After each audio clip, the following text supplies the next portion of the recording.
దాన్ని స్వేచ్ఛగా ఉంచి ಮತ್ತು ಮಂದು ఆరోగ్య జీవనాన్ని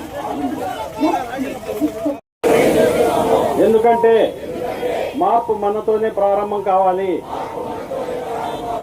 ఈ రోజున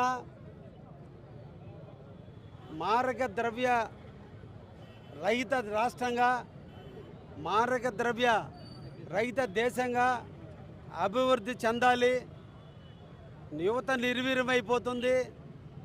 నిర్వీర్యమవుతున్నటువంటి యువతని ఒడిసి పట్టుకోవాలి. మారక ద్రవ్యాలకి బానిసలు కాకుండా కాపాడుకోవాలి.